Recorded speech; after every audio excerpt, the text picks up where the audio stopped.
We're dealing with a true ancient evil in the Middle East. We have Jason Buttrill here, who is a main researcher for the Glenn Beck program and also watches over military operations and conflicts all around the world for me. Explain what happened yesterday with Israel and this wuss response from Israel. Was this the response or a response? What was this? This was a brilliant response. Was it? In my opinion. Why? Well, what Israel essentially did was they straightened. It's kind of, I mean, all three of us. You asked us what's going to happen. We were all collectively right. You two said they were going to strike back at other targets, which they did in Syria and Iraq, but they also struck inside Iran. So it's definitely a new Middle East. The proxy status is dissolving right before our eyes. But they hit the location. Let's start with the proxy locations. They hit proxy locations. There's not a whole lot of information we do know, but what it looks like to me in analyzing previous attacks is that these are locations that have been given Iranian weaponry, specifically like cruise missiles and shorter range missile systems, like the kind that hit Israel. But they also struck near Isfahan in Iran. That's their main missile manufacturing area, is right there. So this was a very limited strike. I would say maybe a few planes. Maybe a few planes. I don't think they even launched the missiles from Iranian territory, which means probably somewhere over Iraq. They were able to reach out and touch Iran without Iran knowing a thing about it and completely destroyed the targets that they wanted to destroy. Iran launched 350 plus missiles, couldn't kill a single thing or destroy a single thing. They did this in such a way that showed Iran, we can hit you whenever we want, you will never know it, and it will be precise. Such a good thing for the people of Iran, because you cannot turn the people of Iran. Exactly, right. They're not part of this. No, there was no collateral damage that we know of at the moment. This is how you restore deterrence. This is exactly how, and let's just be honest here. This is not a surprise or a secret that the proxy status is dissolving in front of us and that the Middle East is becoming something new and something terrible. This is a result of foreign policy. This is Joe Biden's foreign policy. He went away from the Abraham Accords. He re-engaged with Iran, coddled Iran. This is what you get. This is exactly what you get, and it is entirely on them. And it's interesting, too, that there's a level of de-escalation here by Israel as well. Like they did, yes, this is as far as they've gone, right? But it is considerably less than what Iran tried to do. It's de-escalation through strength. Yes. Iran has no choice but to go back to their quote and say, we consider this concluded. They have no choice. Because right now you have a bunch of mullahs sitting around the table going, oh crap, we're kind of screwed here. Do you think that's what they're going to do? Are they going to basically not respond after this? Not. I highly doubt against Israel proper. I highly doubt. I think they go back to the way they usually operate. They're probably because they are decades behind Israel. Decades. And it really is jaw-dropping. I mean, not only Israel, but the United States, all of our allies, how much far ahead we are against, this axis of evil, like Iran, North Korea, Russia. Sure. They're crazy and can do some crazy things. But we are way ahead of them. And as this shows, it really is kind of breathtaking and amazing just how efficient Israel is. So this is not maybe going to improve your mood much, but according to the Palestinian Authority's official news outlet, the Palestinian General Intelligence Service on April 4th provided a grant to 36 families of agency officials who died or were in prison as a result of their involvement in anti-Israel security crimes. And they paid their families off with money that came from us. Unbelievable. We will pay the families of the martyrs, and they are using American dollars that we are giving them to reward the martyrs and the families. So you've always got that going for you. So sorry, American dollars going to, towards the Palestinians, Hamas. American dollars going to Israel, as it should be, I believe, right now. American dollars also going to Iran.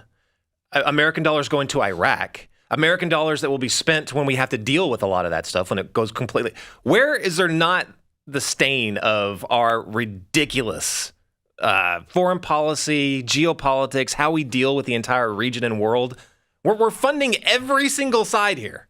Oh yeah, oh yeah, and the right side we're funding. I think kind of against the government's will.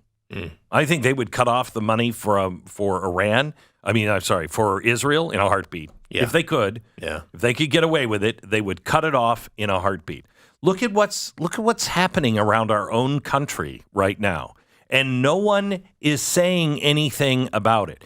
You have people chanting death to America, quoting the Ayatollah Khomeini in large sections and large numbers of major cities. You have the campuses. What happened yesterday at Columbia? Police had to come in and shut the whole thing down yesterday. We were talking to the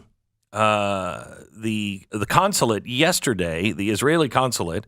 What is the university in New Orleans? Tulane. It has 50% of the population of Tulane is Jewish. There are protesters there, and the Jewish students don't feel safe. Yeah. And who's doing anything about it? That's why I see. I understand where Israel's coming from, but I think they need to mass produce the video that they showed us yesterday. I do too. It's got to be everywhere. It can no longer be ignorance for you to go out and chant death to America. That has to do with Iran. Iran greenlit the October 7th attack. They have to. I asked them, I said, look, can I put out a general call and say, come to a movie theater with me and you guys can present it, but you can come in, we'll vet you in advance so we know who you are and see it. And they said, no, we can't do that. They just don't want everyone see. What's the reasoning? Just it's too disturbing for the families of these people? No, the families in many cases, one of the more disturbing things was the attack on the family and these two little boys. Oh my gosh. I mean, it was unbelievable.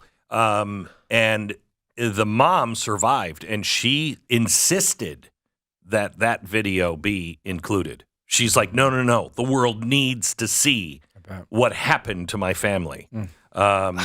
And so what was it she said? She said, we just can't. She said the people that see it need to have a reason to see it or something like that. She didn't. I think their deal is they don't want to deal in death. Right. They don't want to be seen as just. But I have to tell you, it's if we could have seen the death camps in advance, okay. If the American people could have seen the beginning of the death camps and the showers, it's not enough to talk about it. It's just not enough. I want to see these people continue to protest in that way. If they have seen that part of the video, and just a quick narration, these terrorists march into a village. They slaughter a dog that was running up with a happy wagging tail. Yeah, not an enemy. Slaughter the dog. It was a friendly dog. Then they go through, and you see their body cam turn as it looks into the screen window. They shoot an old person sitting there in front of the window, behind the window. You hear them groan and drop. Then you go to this specific house with the boys. It turns to CCTV footage camera. They're in their underwear. You can tell they were woken up by the gunshots. The father takes the two kids, hides them, shields them with his body from a grenade, and he drops instantly. Then the two kids are screaming, "Why am I alive? Is he dead? Why am I alive?" The little kids. Little kids. One of them says 6, 8. Well, yeah, one of them said to the other, "I think we're going to die." And the other brother came and comforted him and tried to, heal him. The little kid had lost the vision in his eye, couldn't see in both. He's gained back his vision now in one eye. But the other brother was shielding him. It was shocking. And then what do the terrorists do? They walk into the house and start rummaging through their refrigerator, drinking their juice and Coke and stuff, looking for food. It is the most animalistic thing I've ever seen. And the kids were smart enough to hide. They ran out and hid. I don't know where they hid. That was God stuff right there. That was how they got out of that house alive and hid. When you see the entire community, everyone's dead. Yeah. Everyone's dead. It's what happened in Poland and Czechoslovakia when the people would go into towns and they would put everybody into a church, they'd chain the doors and they'd burn it all down, and every single Jew in the community was dead. That's what it was. It's shocking, and how these two kids survived is beyond me, other than a miracle from God. I spoke to an IDF guy. He was probably like in his 90s, and he was in the 6-Day War. It was in Sderot, one of the places that got hit. And I was like, at some point, Sderot was hit. Sderot was hit as well. I didn't know. I've been there. Yeah. But I asked him. I was like, "How the heck did you guys win?" And he goes, "At times it felt like God closed their eyes and shut their ears." And that quote came back to me when those two little boys, when you see them run around the corner, when there's terrorists everywhere. There's CCTV footage on this whole area, and so you can follow the kids, and they're running out. As soon as they leave the door, I don't know. Nobody spoke during this thing, but as soon as they open the door, I'm like, "Oh dear God, don't do it! Don't go! Stay inside!" And they run out, and then you see them running in an open space between houses, and there are guys just shooting everything, and they just run and snake around, and they're kids. They're not trying to be, like low to the ground, they're just running like little kids run in an open field, and somehow or another, nobody saw them to kill them. It's wow. So that they were survived. They survived. They survived. Wow. They survived. It's. Let me ask you this: how would this play out if you're one of these large protests, the pro-Hamas protests that we've been seeing all around the country? If you had 2,000 people there at one of these protests, and somehow there was on one of the big walls nearby, they just played this footage. How does that crowd react to it? That crowd is going to start saying very soon that this is all deep fake.